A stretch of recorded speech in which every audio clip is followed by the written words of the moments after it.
स्वागत है आप सभी का आपके ज्योतिष चैनल श्री कामाख्या ज्योतिष पर। दर्शकों, कल एक विशेष दिन है। कल सप्तम नवरात्र है। सातवां नवरात्रि जो होता है वो भगवती कालरात्रि को समर्पित होता है और भगवती कालरात्रि अर्थात महाकाली, अर्थात महामारी, अर्थात महामोह स्वरूपिणी, समस्त प्रकार के कष्टों का निवारण करने वाली, समस्त प्रकार की आपत्तियों और विपत्तियों का नाश करने वाली और प्रत्येक जातक और साधक को, प्रत्येक श्रद्धालु को, प्रत्येक भक्त को अपनी अपरंपार महिमा के द्वारा धन, वैभव, यश, कीर्ति और उसके जीवन से समस्त प्रकार के शत्रु, साथ में समस्त प्रकार की दारिद्रता का विनाश करने वाली महामाया का स्वरूप है। कल किस प्रकार आप भगवती कालरात्रि की कृपा प्राप्त कर सकते हैं? कल क्या भोग चढ़ाने से माँ प्रसन्न होगी? किस भोग से माँ की कृपा आप सभी को प्राप्त होगी? आज का विषय, आज का जो वीडियो है वो इसी विषय पे निर्धारित है, केंद्रित है। आइए शुरू करते हैं। कल क्या आपको करना है और किस भोग प्रसाद के द्वारा भगवती की कृपा आप सभी को प्राप्त होगी। भगवती कालरात्रि जो है माँ दुर्गा का एक अत्यंत भयंकर क्रोध स्वरूप है। असुरों के लिए, राक्षसों के लिए भयंकर है, वहीं भक्तों के लिए कृपा का वो स्वरूप है जो अत्यंत शीघ्रता के साथ प्रसन्न होता है। इनकी प्रसन्नता मात्र से जातक की जो वाणी है गद्य और पद्यमयी हो जाती है। बड़े बड़े कवि जो भी हुए हैं वो इन्हीं की कृपा मात्र से हुए हैं। भगवती कालरात्रि की उपासना मात्र से, भगवती कालरात्रि के मंत्र के जप मात्र से माँ की विशेष अनुकंपा सभी भक्तों को प्राप्त होती है। कल आपको करना क्या है? प्रातःकाल समस्त कार्यों से फ्री होने के उपरांत, यानी आपके जो भी ब्रह्म मुहूर्त के कार्य है, शौच इत्यादि, उनसे निवृत्ति के उपरांत स्नान आदि करके आप आसन पे बैठिए और भगवती कालरात्रि की प्रसन्नता से, कल ही के दिन भगवती महासरस्वती का भी आवाहन होता है। जो शाक्त साधक होते हैं कल से विशेष आराधना में लग जाएंगे। यानी जो पूर्ण रूपेण इन नवरात्रि के 6 दिनों में कोई सही तरीके से जाप इत्यादि नहीं कर पाए, वो कल से सप्तमी, अष्टमी और नवमी पर्यंत भगवती की विशेष अर्चना में निवृत्त रहेंगे। भगवती की विशेष अर्चना में वो लग जाएंगे। तो कल आपको एक तो प्रातःकाल स्नान आदि से निवृत्त होने के उपरांत जब आप भगवती की अर्चना करें, भगवती की उपासना करें, उस समय महाकवि कालिदास के शिष्य रामकृष्ण द्वारा विरचित श्री महिषासुर मर्दनी स्तोत्र का पाठ अवश्य करें। महिषासुर मर्दनी स्तोत्र के पाठ मात्र से समस्त प्रकार के शत्रुओं का, समस्त प्रकार के जीवन में कलह का, समस्त प्रकार के रोगों का शमन होता है, माँ की प्रसन्नता प्राप्त होती है।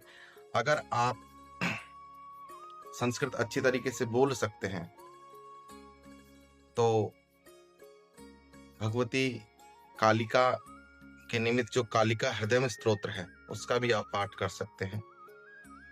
साथ ही में माँ की विशेष कृपा प्राप्ति के लिए काली कर्पूर स्तोत्रम का भी पाठ करें। काली कर्पूर स्तोत्र के पाठ मात्र से जो वाणी होती है वो वाणी में वाक सिद्धि प्राप्त होती है। जिह्वा पे सरस्वती नृत्य करने लगती है। जो साधक नियमित रूप से काली कर्पूर स्तोत्र का पाठ करते हैं, ऐसे साधकों की जिह्वा पर सरस्वती नृत्य करती है।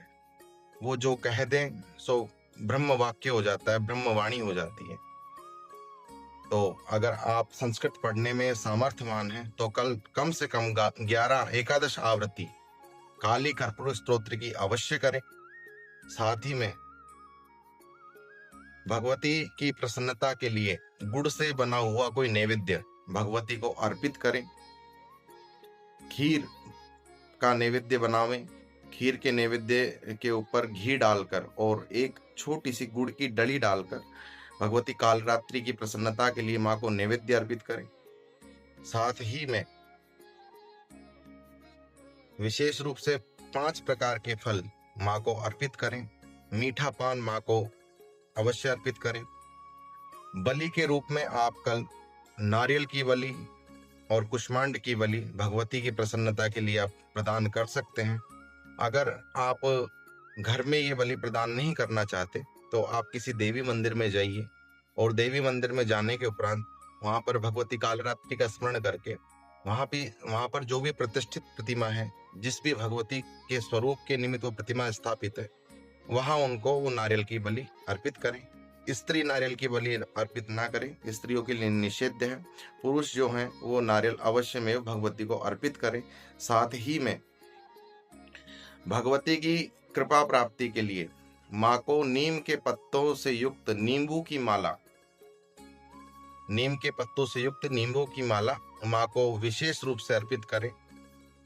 अगर आपके घर में कोई जातक किसी गंभीर बीमारी से जूझ रहा है, काल के समीप आ चुका है, अर्थात अकाल मृत्यु का उसका योग बन गया है, या किसी के जन्म कुंडली में मार्केश इत्यादि की दशा चल रही है, तो वह जातक कम से कम 108 बार कल देवी अथर्व शीर्ष का पाठ करे। साथ ही में देवी कवच, अर्गला स्तोत्र और कीलक स्तोत्र का भी पाठ आप कर सकते हैं। कल से विशेष आराधना के निमित्त आप श्री सिद्ध कुंजिका स्तोत्र की 108 आवृत्ति रात्रि में 9 बजे से 12 बजे के बीच में करें।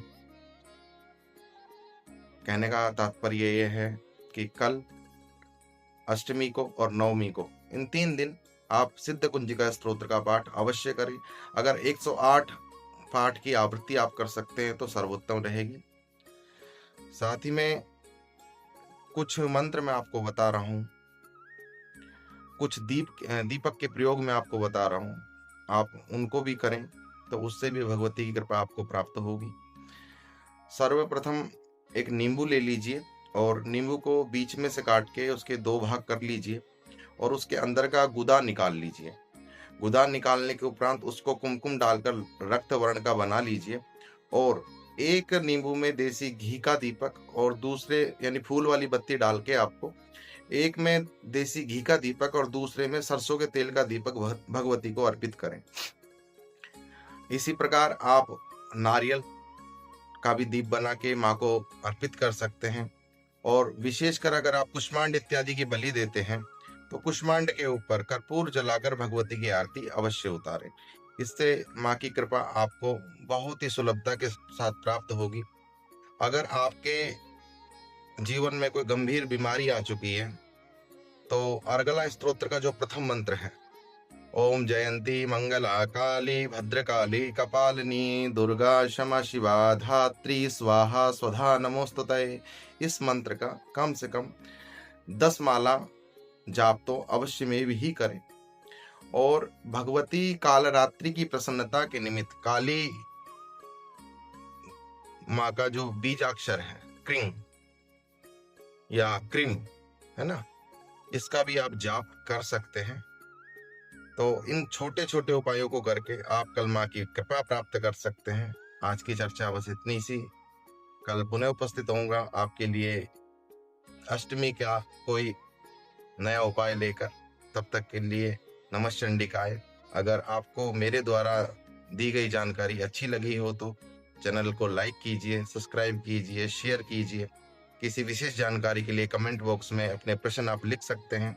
साथ ही में अपने अन्य जो भी मित्रगण हैं उनके साथ भी इस वीडियो को साझा करें। नमः चंडिकाय।